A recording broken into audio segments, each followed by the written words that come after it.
Hola, hola, hola, hola gente, bendiciones, ¿cómo están? Espero que estén bien, fortalecidos en este momento de cuarentena, buscando del Señor, lo aliento a que sigan adelante, vamos, sigamos, marchemos.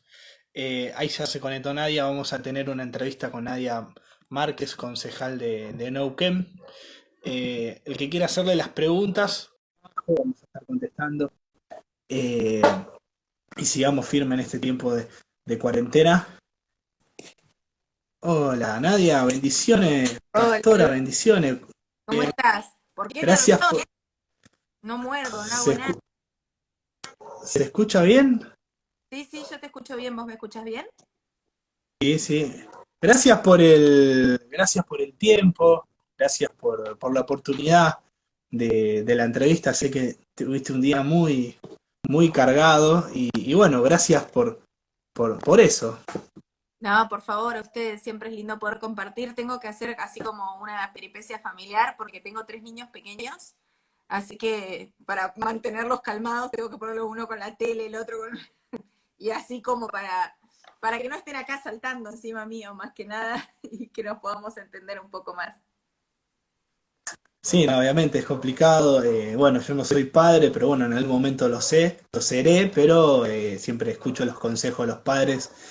Y, y bueno, contame un poco de cómo iniciaste en la política, porque sabemos que sos concejal de Neuquén y sé que también para el 85% de los cristianos, es una investigación mía, algunos periodistas o colegas pueden decir, no, es menos, pero dice que la política es del diablo. ¿Vos qué le dirías? Eh, me la río. No, no, no, no, no, no, para nada. Saludo, mira, a Alejandro Camargo, es un chico que milita políticamente con el pastor Walter Gione en Santa Fe, hacen una tarea increíble. No, no, no, para mí es la forma de escudarnos en algo que no conocemos. Las cosas que no conocemos suelen generar así como a veces miedo, tabú.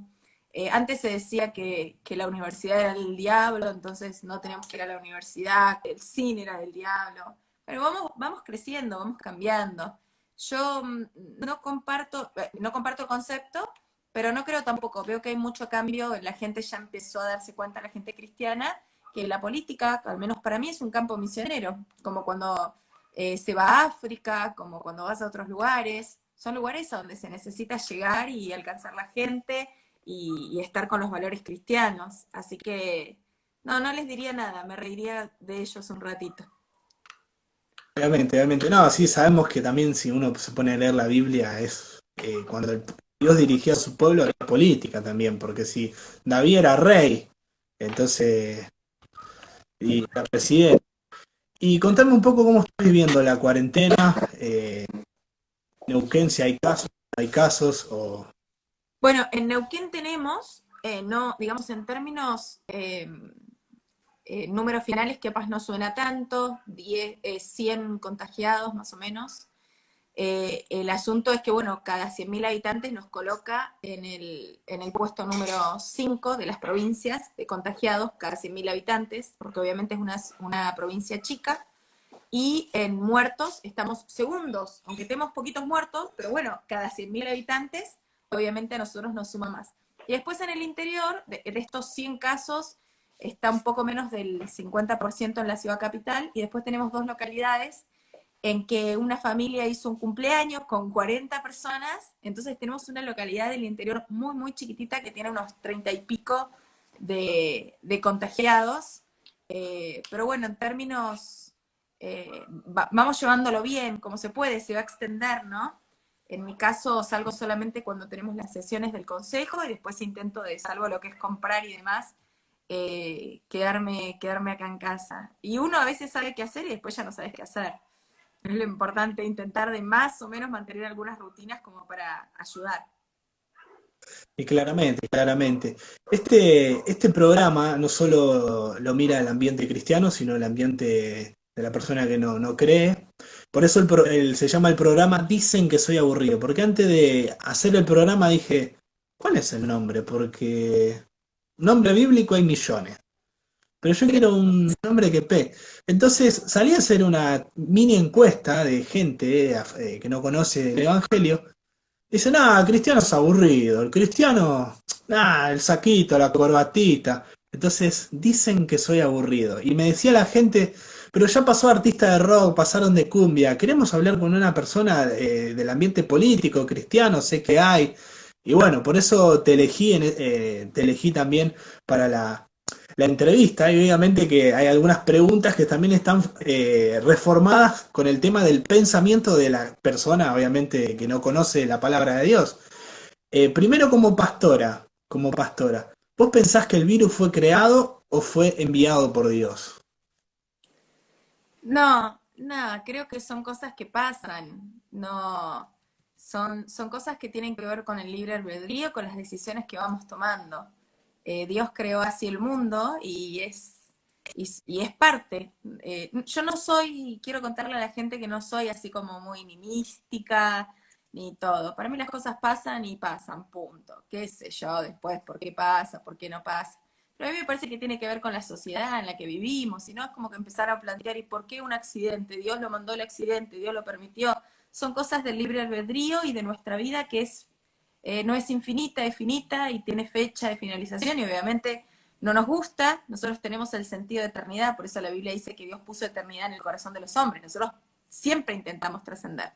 Pero no me sumo mucho a esas corrientes conspiracionales y demás. Para mí tiene que ver con cosas que pasan en la vida por descuidos de gente, por culturas, por malos hábitos y demás. No, claramente es así, ¿no? Porque hay mucho debate. Y otra de las preguntas que me pide la gente, ¿no? Tanto me sorprendieron porque es tanto también del ambiente cristiano, ¿no? Porque viste ahí de todo un poco en el reino, dice, ¿no? Que hay de todo un poco. ¿La política es sucia en verdad o no es sucia? La política es lo que hagamos. A ver, eso es como pensar y los ámbitos de salud. Y bueno, y tienen lo suyo. Obviamente hay algunos espacios que son, quizá están más corrompidos que otros. Lo más probable quizás que la política también, pero no significa que todo sea así. Yo en lo personal conocí un montón de gente, incluso de partidos en los cuales no soy muy afín, pero que me pareció gente muy potable, muy positiva, con realmente ganas de cambiar las cosas. No me gusta encasillarlo, como que algo es o algo no es. Obviamente hay ambientes donde son más fáciles de corromper que otros o están más corrompidos que otros, pero eso no significa que sean espacios donde no tengamos que estar o donde no podemos hacer nada. Y si está corrompido, bueno, la luz puede causar más efecto, ¿no? Porque donde sobreabundó el pecado, sobreabunda la gracia. Claramente, un gran texto que decía el apóstol Pablo. ¿Y vos debería que, vos pensás que el cristiano debería meterse en la política? Yo creo que los cristianos tenemos que meternos en todo. Nos tenemos que meter en la política, nos tenemos que meter en el periodismo, porque las leyes se votan adentro de los congresos, adentro de las legislaturas. Si nosotros no hacemos política en el área legislativa, van a votar lo que ellos quieren. Obviamente tenemos que estar en los cargos ejecutivos, porque es donde se designan las partidas, donde decidimos si va a haber corrupción o no, por supuesto tenemos que estar. Pero también creo que tenemos que estar en otros ámbitos, por ejemplo el periodismo. Hay periodistas, a ver, bueno, nosotros tenemos muchos canales cristianos y demás, pero metidos en ámbitos quizá mal llamados, pero para que nos entendamos, seculares, tiene que haber periodistas que puedan tomar las noticias, que puedan decir la verdad. Tenemos que tener, recién estaba en una salida con unos pastores de Posadas y les decía que tenemos que tener modelos. Y la gente me dice, ¿modelos, Nadia? Por supuesto, hay un montón de chicas que tienen los dones, las cualidades, y hay que estar para mí los cristianos tenemos que estar en todos lados, en todos lados. Tenemos que tener médicos cristianos, tenemos que tener abogados cristianos, tenemos que tener, no sé, podría mencionar muchísimas profesiones o muchísimos oficios. Tenemos que estar en todos lados. Ese para mí es nuestro deber, es la única manera de influenciar todas los estratos de la sociedad. Y si la gente dice que la política es corrupta, justamente porque los cristianos no hemos estado.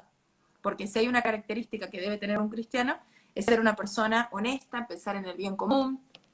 Si la política está corrompida, es porque no hemos estado lo suficiente. con más razón tenemos que estar. Claramente, claramente es así. Yo también comparto, y también compartí cuando escuché por primera vez el programa de Dante Hebel, no sé si escuchaste, que sale por la radio Vorterix. Y me sorprendió y la verdad que hay que seguir y buscar estos lugares, ¿no? Donde para llevar luz. ¿Y cómo inició tu carrera de la política? ¿En alguna vez te pensaste que ibas a ser concejal o que ibas a estar en algún partido político o lidiando con la política? No, yo de profesión soy abogada, pero no estudié pensando en la carrera política. Es algo, de hecho, que como trabajamos en la iglesia y demás, no era algo que estaba en mis planes, pero bueno, Dios tiene planes para nosotros que son más altos que los nuestros, son mejores, tiene caminos mejores que los nuestros. A veces no los pensamos. Así que en realidad toda esta lucha a favor de la vida, en contra del aborto, nos llevó a tener reuniones con senadores, con diputados de Neuquén, y bueno, y en esas reuniones empezaron, Nadia, puedes venir, puedes hablar de este tema, entonces hablaba y hablaba y hablaba y hablaba, y ahí la gente me empezó a decir, vos tenés que estar en política, vos tenés que estar en política. Yo le decía, ni loca, porque hoy todos quieren que esté, y cuando voy a diga que sí, todos me van a criticar, porque si estoy con uno, si estoy con otro, si estoy en un partido en que voy, y no me van a apoyar. Finalmente se dio como yo dije, estuve loca porque lo hice, y bueno, y la gente tiene, ¿no? Como cree, o sea, pretende que quizá personas, al menos como yo, esté en un lugar todo puro, todo lindo, todo santo, todo esto, que estén todas las personas intachables, todo, y para hacer todo eso no puedo estar en política, porque no todos son como nosotros. Entonces participé en un par de espacios, dentro del lapso de un año, ya había sido electa concejal en la ciudad de Neuquén. Así que, digamos, lo mío fue muy rápido, no fue buscado, pero bueno, creo sí que fue obviamente de Dios, porque, porque se necesitaba que lleguemos a estos lugares para poder decir lo que tenemos que decir, que es lo que a veces callamos en otros lados. Amén, amén, así es. ¿En algún momento pensaste en dejar la política por la presión eh, o No, por la igual les crítica? cuento que asumí como concejal en diciembre del año pasado, así que llevo diciembre, enero, febrero, marzo, abril, 5 meses y agarró el receso en el medio. No, no, no, jamás pensé. Para mí, una vez que uno inicia algo, hay que seguir para adelante. Sí, obviamente no, pero también te decía en el tiempo de, bueno, me bajo de la candidatura porque no, no sé, viste, la crítica o la presión, a eso también me refería. No, no, no, no, jamás. Yo entendí de Dios que era lo que tenía que hacer, así que uno, aunque no quiera escuchar las críticas, las escucha, y los elogios y las críticas. Y creo que ni las críticas te pueden frenar, ni los elogios te pueden impulsar. Lo único que te puede frenar o impulsar es algo que Dios te pida. Si Dios te pide que sigas, seguí. Si Dios te pide que frenes, frena. Pero ni las críticas ni los elogios tienen que modificar. ¿Es lindo recibir elogios? Por supuesto que es lindo recibirlos, pero no podemos depender de eso. ¿Es feo recibir críticas? Por supuesto, pero tampoco podemos depender de las críticas para ver si seguimos o si frenamos. Así que nunca para mí fue una opción esa, pero no es que nunca fue en las elecciones y demás, para mí nunca fue una opción en la vida. Entonces, por ende, ahora en mi corta carrera política tampoco es una opción. Tampoco es una opción decir, ay, si digo esto me van a criticar. De hecho, que en mi homenaje a Jesús yo pensé que me iban a criticar, no lo hicieron. Pensé que me iban a criticar en el recinto. Finalmente no fue así, pero aún pensando que me iban a criticar, hice lo que yo entendía que tenía que hacer. Claramente, claramente, te felicito también por la valentía que tenés de hacerle ese homenaje a Cristo y es las palabras que dijiste exactamente, exactamente la pura realidad, eh, porque a veces el nombre de Cristo es usado para muchas maldades, pero no lo conocen, no lo conocen. Por eso sé que hay muchas personas lastimadas y bueno, cuántas cosas heridas, ¿no? Pero no es en el nombre de Cristo, sino son las personas que no lo conocen. ¿Y vos decís que existe una grieta en esta Argentina ahora que está la pandemia o no? Pero antes, entre una grieta entre los que están a favor del aborto y los que están en contra, vos decís que existe una grieta que se agarren, por ejemplo, sé que hubo en Buenos Aires, hubo un movimiento en el cual estaban de un lado los que estaban a favor del aborto, en el otro los que estaban en contra y había recitales de grandes artistas cristianos.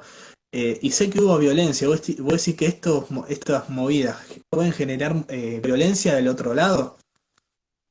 A ver, nosotros somos personas pacíficas, pero ser pacífico no significa renunciar a decir las verdades que tenemos que decir, aunque el otro se ponga violento. Entonces somos pacíficos, pero hay una línea que no vamos a pasar, y son nuestros valores y nuestras convicciones. Para nosotros la defensa de la vida es una cuestión de convicciones, no es una cuestión de sentimientos, de momento, meramente religiosas. No, no, estamos convencidos de que hay vida, porque así lo establece la ciencia desde el momento de la concepción. Punto. Mi conciencia no me permite hacer otra cosa. Entonces te puedo acompañar hasta ese punto, y después de ese punto no lo puedo pasar.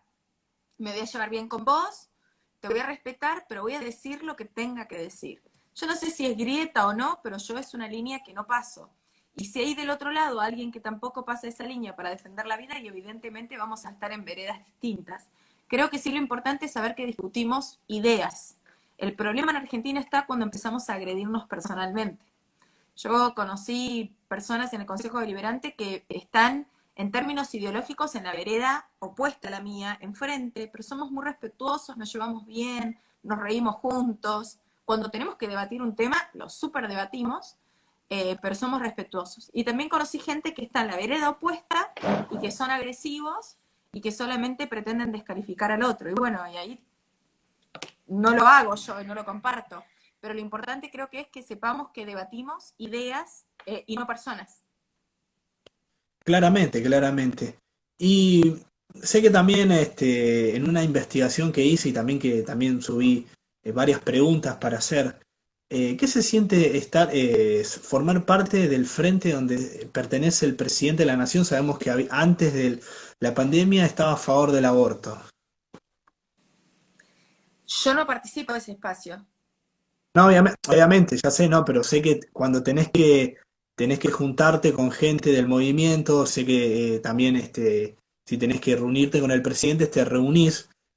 ¿Cómo plantearías ese debate eh, del tema para defender la vida, ¿no? Porque sabemos que el que, a ver, para reversionar la pregunta, sabemos el que tiene la autoridad en este país es el presidente, ¿no? Y por cualquier idea que él la puede vetar. ¿Vos qué pensás a ese debate me refería, ¿no? Bueno, a ver, el presidente fue muy claro en su posición respecto al aborto.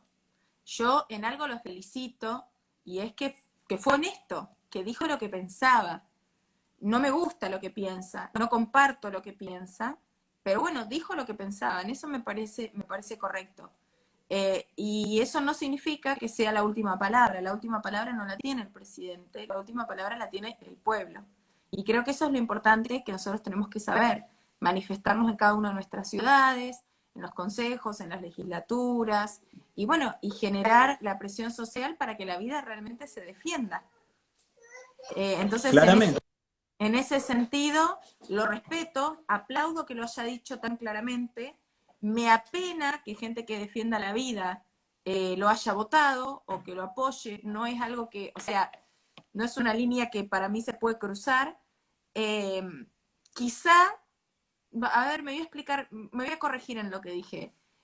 Quizá lo que más me desagrada no es que lo hayan apoyado, sino que hoy no se manifiesten tan fuertemente en contra del aborto y a favor de la vida, como sí lo hacían cuando había un presidente que no era de su espacio político, que era el anterior presidente, y lo super critiqué yo también, o sea, creo que lo critiqué en ese sentido más a Macri.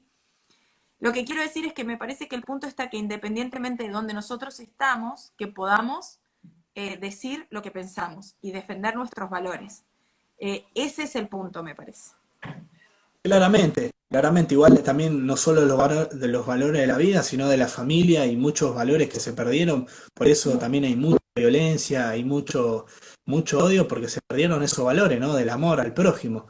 Y no sé si te enteraste que ayer el presidente de la Nación, cómo cambió, ¿no? Cómo cambió el panorama. Yo creo que el virus, hablando al corazón, no está ablandando el corazón de varias personas, porque ahora, cómo se dio vuelta, ¿no? Y se reunió con los pastores para organizar, con los pastores evangélicos, entre ellos estaba Ovaldo Caníbal de la Iglesia Catedral de la Fe, cómo cambió, ¿no? La idea, y además, antes de empezar la cuarentena, dijo que él quería salvar las vidas. ¿Vos pensás que el virus está cambiando su corazón o lo hace más que nada Nah, por es astuto. No, no, es astuto nada más. No, no, no, no creo que haya cambiado. Creo que se da cuenta que hace declaraciones, que tiene que hacer declaraciones que si las usa en tema de la vida o aborto son contradictorias. Entonces, bueno, ahí está, digamos. Pero no, no me parece que haya cambiado en general en la postura de eso. Me parece que lo que quiere mostrar es un poco bajar el nivel de conflicto, de confrontación con algunos espacios y por eso lo hace, y más en este momento que necesita obviamente apoyo y que obviamente lo va a tener de nuestra parte en lo que implica, ¿no? esta emergencia sanitaria, pero no creo que haya ni cambiado, perdón, no es así, pero no me da la sensación que haya cambiado. Me parece que hace lo que es políticamente correcto y dentro de los distintos espacios, él necesita el apoyo o mostrar apoyo respecto de dos grandes grupos, los evangélicos y los católicos. De hecho, que si miran, hoy salió una noticia que dice que se juntó el presidente con evangélicos. Hay dos noticias, una es la que vos dijiste y otra dice que Sí, se sí. juntó con evangélicos que apoyan el aborto. O sea, ellos manipulan la información todo el tiempo. Para mí lo hace nada más por una cuestión política, astuto, digamos, desde lo que es lo político, pero no me parece que haya tenido un cambio en la defensa de la vida. Se da cuenta que las cosas que él dice se las tomamos y se las echamos en cara, pero entonces lo intenta de acomodar, pero no creo que haya cambiado su postura en eso.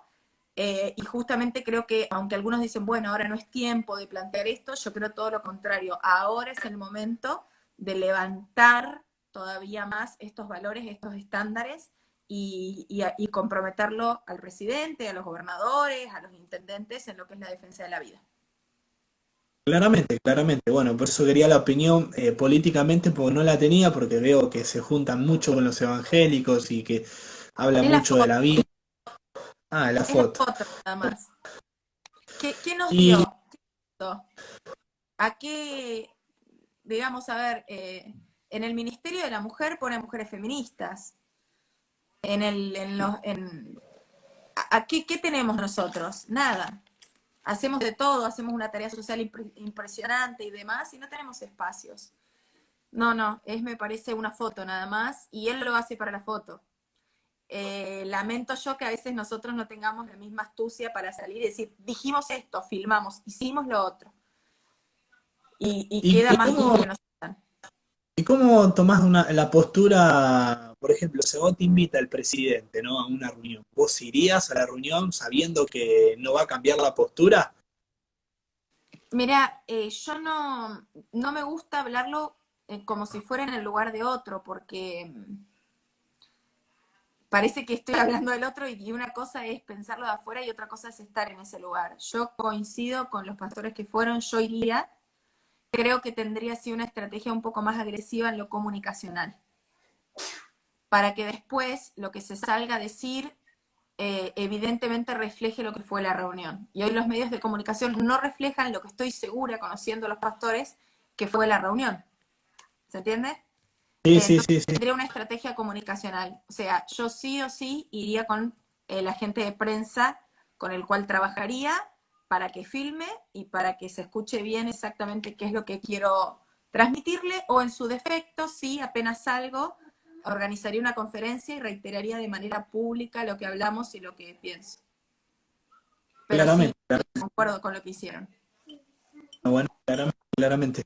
Y lo que a la gente le preocupa, lo económico, después de que pase esta pandemia, la economía se va a establecer, vos qué aliento le das, no solo como tu mirada política, sino como tu mirada de la fe, ¿no? A la gente dice, no, pero ahora se viene el desastre de la economía y las deudas y que no va a haber trabajo. ¿Cuál es tu punto y qué le dirías a la gente, ¿no? Que te está escuchando? A ver, no soy economista, así que mi mirada quizá un poco es más limitada. Obviamente vienen tiempos difíciles, ya veníamos de tiempos complejos, sumada a esta pandemia aún mucho más. Para los cristianos tenemos la esperanza y la confianza en que Dios va a estar al cuidado de nosotros, lo que no implica que no tomemos los recaudos pertinentes, ¿no? Que las tendremos que haber tomado de antes, porque ahora tener ahorros depende si los hiciste antes o no, digamos.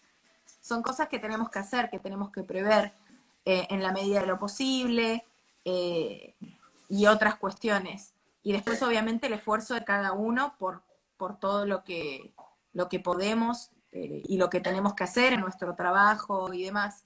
Vienen tiempos difíciles en lo económico. Vamos a ver las medidas. Ahora está todo tan borroso que es medio difícil poder evaluarlo, porque está todo filtrado con la pandemia. Entonces, al estar todo filtrado con la pandemia, es también más difícil de emitir opinión al respecto. Pero bueno, difícil va a ser. Claramente, claramente. Y sé que trabajás con jóvenes. ¿Es complicado trabajar con jóvenes? No, es súper lindo. No, no, no. Mira, ahí vi algunos conectados, por ejemplo, Agustina Sosa, que son del equipo. No, es súper lindo trabajar con jóvenes, súper lindo. Están más dispuestos a los cambios, toman más riesgos, podemos hacer más cosas. Hay un potencial grandísimo en los jóvenes y hay muchos jóvenes y adolescentes que no se identifican con los millennials y demás, aunque nacieron en esas épocas, sino que son gente de valores, comprometidas, personas comprometidas con las necesidades. Así que para mí es un placer, un lujo, junto con mi esposo, trabajar con un equipo de jóvenes que todo el tiempo están pensando qué hacer, salen, buscan donaciones, las juntan, arman las bolsones, los reparten a la gente con necesidad, compran a los abuelitos, organizan grupos de WhatsApp para la gente que está en depresión, que es un tema muy difícil ahora en aislamiento, y entonces siguen trabajando. Yo los aplaudo y es lo más lindo trabajar con jóvenes. Claramente, claramente. Sabemos que estamos también en una sociedad que le piden experiencia laboral, ¿no? A los jóvenes que recién sale el secundario. ¿Vos decís que hay que cambiar un poco las leyes laborales en ese sentido? A ver, nosotros tenemos un problema genérico, digamos, no lo solucionamos con una ley. Nosotros tenemos muchos problemas. Nosotros tenemos la persona que terminó de estudiar y nunca trabajó, tenemos el que no estudió y trabaja, tenemos el que no estudió y no trabaja. El problema es mucho más de base y de fondo que solamente las leyes laborales. Si nosotros no cambiamos el sistema educativo, si no reforzamos el servicio público educativo, si no fortalecemos las familias para que los niños vayan a la escuela, y bueno, de ahí para arriba es muy difícil todo lo que podamos construir. Hoy yo decía, es hacer un edificio. Para hacer un edificio no empezás del piso 10, empezás cavando para abajo para hacer las bases. Y nosotros no tenemos un problema que algunos lo atañen solamente a la cuestión laboral, que obviamente es un problema. Pero también es cierto que tenemos un problema mucho más profundo de rutinas de la gente, de estudio, de responsabilidad, de capacitación, de normas. Y eso parte en la casa, ¿entendés? Que alguien vaya a horario a trabajar es porque en la casa se le enseñó a respetar los horarios. Es como una bolsa con muchísimas cosas que no lo solucionamos solamente con leyes laborales. Claramente, claramente. Hay una pregunta, y acá tengo mi hojita, ¿no? La relojeo, voy relojeando, que me había hecho una madre, ¿no? Una madre hace un tiempo, me diciendo, bueno, yo quiero que entrevistes a una persona del ambiente cristiano, que sea político, que decía cómo hace ella, que no puede mandar a su hija a la escuela pública, pero que le enseñan sobre la ideología de género, que ella estaba preocupada. Y justo bueno, yo le había contestado en ese momento, pero le dije, bueno, miraste, enganchaste en este vivo, que yo le voy a hacer esa pregunta. Miren, en primer lugar yo quiero decir que obviamente yo no estoy de acuerdo en la ideología de género y creo que hay que combatirla. Ahora, y ahí está la parte que todos saben, hacer las notas, ir a hablar con los directivos y todo eso. Eso está perfecto. Pero también tenemos que saber, hay un dicho que dice, no podemos evitar que llueva, pero sí podemos evitar mojarnos. Hay momentos donde vienen estos ataques, estas cuestiones, no los podemos quizá evitar o quizás sí tenemos que forzar. Lo importante es tomar los recaudos. La pregunta que yo le hago a la gente es, ¿cuándo fue la última vez que hablaste de sexualidad con tus hijos? Claramente, Y claramente, a ver, sexualidad no es solamente el acto sexual, ¿sí? Sexualidad tiene que ver con enseñarle las partes privadas, el respeto al otro, valorarse. Cuando nosotros hablamos y les enseñamos a expresar nuestros sentimientos, sus sentimientos a los niños, obviamente les hacemos más fuertes, les hacemos no solamente identificar lo que les pasa, sino cómo se sienten frente a eso que les pasa, y eso evita, por ejemplo, el abuso sexual infantil. La pregunta es, ¿cuándo hablamos la última vez con nuestros niños de educación sexual? Parece que sí. Claramente, claro. Entonces, hay cosas que no las vamos a poder evitar, y yo peleo en contra de esas cosas, no estoy diciendo que hay que solamente hacer la plancha, pero sí creo que nos tenemos que anticipar, que nuestros hijos tienen que estar más capacitados para enfrentar los temas de perspectiva de género, del lobby LGTBI, de entender qué es lo que nosotros no estamos de acuerdo, qué es lo que sí. Si nosotros le hablamos con nuestros hijos, obviamente tenemos que hacer toda esta tarea en la escuela, pero cuando nosotros le hablamos con nuestros hijos van con herramientas, se prepararon, están capacitados. ¿Cuál es el problema? Cuando nuestros hijos nunca saben nada. Nunca saben nada. Nunca decimos en la casa la palabra vagina. Decimos, ay, la pichicha, el coso, no sé, empezamos a inventar nombres y decir cosas que los niños se crían en un ambiente pensando que eso es malo. Porque, a ver, ¿cómo le decís a esto? Nariz. De otra manera? No sé, nariz, como mucho naso, listo, ahí quedó esto, ojos, con otro sinónimo, no sé, ojitos, boca, la jeta, dos sinónimos. Nosotros para decir pene tenemos 254 formas de llamarlo, para decir vagina. Entonces, ¿qué significa si no lo puedo mencionar? Que eso es algo malo. El chico se cría pensando que es algo malo. Cuando le pasa algo no lo cuenta en la casa. ¿Por qué? Porque es algo malo. Entonces nosotros tenemos que criar a nuestros hijos con responsabilidad, obviamente, que conozcan la verdad, llamando las cosas por su nombre, y que cuando ellos tengan que ir al jardín, al primario, al secundario, tengan las herramientas adecuadas más allá de lo que nosotros como padres podemos hacer y tenemos que hacer. Nuestros hijos tienen que tener herramientas. No pueden enterarse ellos en la tele o con sus compañeros que, digamos, acerca de la sexualidad. Ellos tienen que llegar a la pubertad con la información que necesitan. No puede ser que una niña se indisponga y no sepa qué le pasa y llame a los gritos o se esconda cuando se indispone por primera vez porque nunca le hablamos de eso a nuestros hijos. ¿Se entiende lo que quiero decir? Sí, sí, no, Entonces, no, clarita, clarito. Por ejemplo, también hay otra pregunta, sabemos que también como tu profesión de abogada, y es una pregunta que se dice siempre, pero que hay algunos que no, o no la quieren escuchar o no tienen respuesta. Si una persona es violada, ¿puede abortar? Es una pregunta que siempre se hace, ¿no? yo creo que, o sea, desde lo legal, no. Desde lo que hacen en la práctica, sí lo están haciendo. En Argentina no existe el aborto legal. Vieron que dicen los protocolos y la interrupción legal del embarazo. Eso es lo que, así lo llaman. Eso Por es una ejemplo, falacia. otra de las preguntas que encajan en eso, no, pero va a salir igual al violador, por eso no lo quiero tener. ¿Vos qué responderías a esa pregunta? Bueno, sí, pero ¿y el hijo de un homicida no va a salir igual al padre que es homicida? ¿Y el hijo de un narcotraficante no va a salir igual al narcotraficante? A ver, el punto está en que si las personas valemos por quiénes son nuestros progenitores, listo, matemos al niño que fue gestado en una violación. Pero si las personas valemos por nosotros mismos, por el simple hecho de ser seres humanos, el valor intrínseco que cada uno de nosotros tenemos, no por si sos más gordito, más flaquito, más morocho, más blanco, si sos judío, si sos argentino, si sos español, si nosotros valemos por quiénes somos nosotros, y entonces no podemos aceptar el aborto como le llaman, por causal de violación, porque la persona no tiene la culpa. Si no, díganme cuánto vale, cuánto derecho a la vida tiene, vuelvo a decir, los hijos de los mayores narcotraficantes y homicidas que hay en el mundo. No deberíamos permitirles nacer tampoco. Entonces el punto no está en quiénes son tus progenitores. Tus progenitores pueden ser unos genios o pueden ser unos idiotas. Pueden ser los mejores padres que tengas o las peores personas del mundo.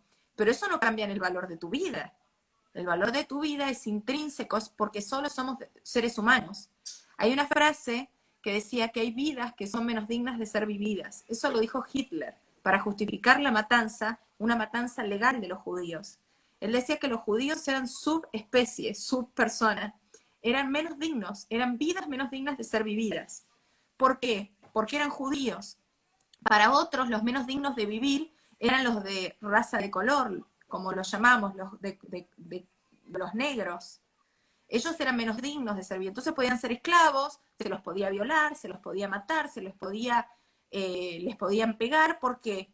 Y porque simplemente no eran personas, no eran tan dignas de ser vividas. Hoy ya no hablamos ni de los que nacieron con deformidades, ya no hablamos de los judíos, ya no hablamos de los negros. Hoy los que tienen vidas menos dignas de ser vividas parece que son los hijos de la gente que no los esperaba, de los pobres.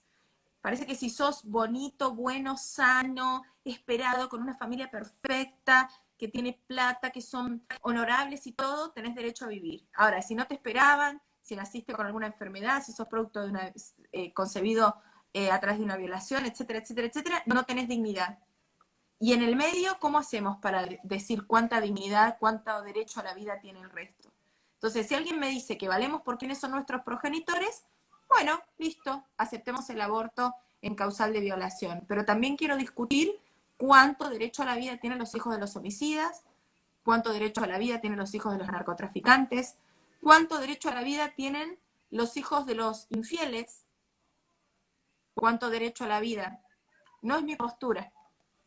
Durísimo, durísima respuesta, la verdad que no me esperaba tremenda respuesta, pero bueno, son respuestas que preguntas que ibas preparando, también de lo que la gente nos escribe, y la verdad que no esperaba, pero es durísimo, pero es la realidad. Y también hay otras preguntas que quería hacerte por este lado mío.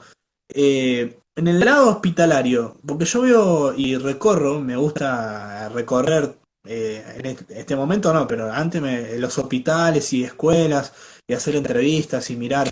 Yo veo que los hospitales no están capacitados para que se apruebe esa ley de aborto, porque si vos vas a un hospital de bajo recurso que no tiene venda, no tiene curita, no tiene aguja para coser, no tiene... ¿Cómo puede hacer un aborto? No. Si estamos haciendo que no vayan al hospital para nada porque no dan abasto y para que la gente no se contagie y demás. O sea, aparte los hospitales lo que hacen es proteger la vida, no eliminarla. Ese es el objetivo de los médicos y de los hospitales, defender la vida y no eliminarla. Entonces, así tuviéramos los mejores hospitales, que no los tenemos, con todo el equipamiento, que no los tienen, con todas las medidas de seguridad, que no las tienen, el aborto sigue siendo matar a un inocente. El aborto no es la interrupción de un embarazo, porque en Argentina ustedes sabían que está permitido la interrupción del embarazo. Por ejemplo, yo mi primer nena, mi primer hija, cumplí las 40 semanas de embarazo y no se desataba el parto. Entonces me indujeron el parto, terminé en una cesárea, es decir, me interrumpieron el embarazo. El embarazo naturalmente seguía y lo que hicieron es artificialmente interrumpir el embarazo. Lo que no hicieron fue matar al bebé. Lo que estamos discutiendo hoy no es si se puede interrumpir o no un embarazo, es si lo podemos matar al bebé en el vientre de la mamá o sacarlo y dejarlo que se muera. Eso es lo que estamos discutiendo en Argentina. Y aunque los hospitales fueran los mejores lugares del mundo, el aborto sigue siendo una intervención sumamente riesgosa. Y aunque no fuera riesgosa, cosa que sí lo es matar a un ser humano indefenso, sin juicio previo, y eso está prohibido en Argentina. Claramente, claramente, no, la verdad que todas las respuestas que dan me quedo, digo, ¿y ahora qué le pregunto? Pero bueno, por eso sigo, porque son tan claras las respuestas que no, viste, que a veces... otra de las preguntas, ¿no?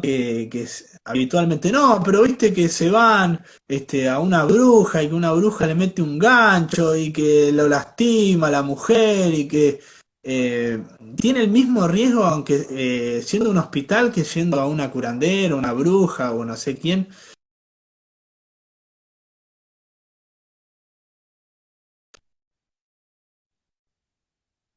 Nadia, la letra J, Márquez, en todas mis redes sociales, Twitter, Instagram y Facebook, porque siempre las vamos comentando. No sé si se va a cortar, si se corta queda a la mitad de la respuesta y después no sé cuánto tiempo queda. Pero quiero decirles que el aborto, la gente va a hacerse aborto en lugares clandestinos porque el aborto es un ilícito. El aborto es una conducta moralmente rechazada por nuestra sociedad. Si nosotros, porque lo hacen en lugares clandestinos, vamos a legalizar el aborto, deberíamos entonces también legalizar el robo, porque hay muchas personas pobres que por robar terminan muertos, porque entrar a una casa donde hay alimentos y donde hay dinero, pero hay armas, pero los puede agarrar la policía y muchos terminan muertos. Claro, roban de esa manera y es peligroso porque es un ilícito robar, porque es una conducta moralmente reprochada por nuestra sociedad. La gente va a lugares clandestinos porque justamente es una conducta reprochada, porque estás yendo a matar a alguien. Es como que a mí me digan, no, bueno, pero si yo quiero matar a alguien que tiene 18 años, por favor, quiero que me pongan en un hospital para que yo lo pueda matar en condiciones dignas. No, lo estás matando y por eso nunca se va a permitir. Por eso el homicidio es ilegal. Por eso el homicidio no se hace a puertas abiertas, sino que se intenta siempre de ocultar, porque estamos matando a un ser humano. Claramente, no, wow, qué respuesta, ¿eh? Y bueno, voy con las últimas dos preguntitas, sé que tenés ahí tu familia, que tuviste todo el día cargado, y bueno, también gracias por el tiempo. ¿Vos creés que esto de lo que quieren aprobar el aborto es una moda y es un negocio atrás de esto? Creo que para muchas adolescentes sí es una moda. Hoy ella es Olivia, la más chiquitita. ¿Querés más? Hola Olivia, Hola, decile. hola.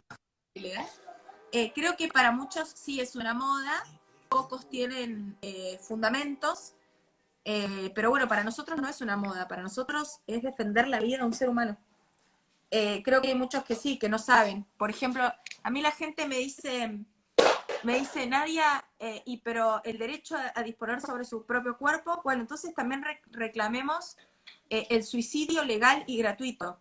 Yo quiero morir en condiciones dignas, quiero ir ahora así como estoy a un hospital y que me saquen 1 litro de sangre cada 2 horas y en algún momento morirme, porque quiero disponer sobre mi propio cuerpo. También quisiera que en los hospitales yo pueda ir hoy y pedirles que me corten los 2 brazos, porque no quiero tener brazos y es mi cuerpo y con mi cuerpo hago lo que quiero. Los derechos no son irrestrictos, siempre los derechos tienen limitaciones. Entonces cuando uno dice, bueno, es mi cuerpo, no, no es tu cuerpo. Con tu cuerpo tampoco podés hacer lo que querés. Entonces tenemos que pensar y aprender a razonar. Lo que falta en este debate, me parece a mí, es mucho razonamiento. Claramente, es así. Y para ir cerrando, ¿alguna palabra de fortaleza que tenga para el mundo, de esperanza? Sabemos que estamos pasando en un momento difícil y que todos tienen miedo. Sí, creo que la fe es lo que cambia todo. Hoy me preguntaron si la pandemia iba a cambiar algo. Para mí no cambia nada la pandemia. Lo único que cambia la vida de las personas es la Biblia, es acercarse a Jesús, así que animarles a la gente que esté pasando momentos de dificultad, que se acerque a Jesús. Y me dicen, pero ¿por qué en momentos de dificultad? ¿No hay que acercarse siempre? Sí, por supuesto, siempre. Pero los momentos de dificultad son donde estamos más susceptibles y más abiertos a escuchar a Dios. Es lo único que les puede dar esperanza en medio del encierro, en medio de la pandemia, saber que hay alguien que cuida de nuestra vida. Y ese que cuida de nuestra vida es Dios. Así que animarles a todos a confiar en Dios. Así que bueno, gracias Nadia por tu tiempo. Este video va a ser subido a las redes sociales del programa. Y bueno, vamos a estar orando y bueno, después cuando ya termine esto te invitamos al aire, que salgas en vivo por la radio, así que bendiciones y seguí adelante con lo que haces y bueno, acá tenés a una persona que va a estar orando para que Dios te dé siempre la sabiduría y te dé también el valor para plantarte, ¿no? Bueno, muchísimas gracias, Lucas. Saludos a todos y un gusto compartir con ustedes. Así que bueno, chao, bendiciones y bueno, eh, acá va a estar en el programa, en el canal de YouTube, así que bendiciones. Adiós.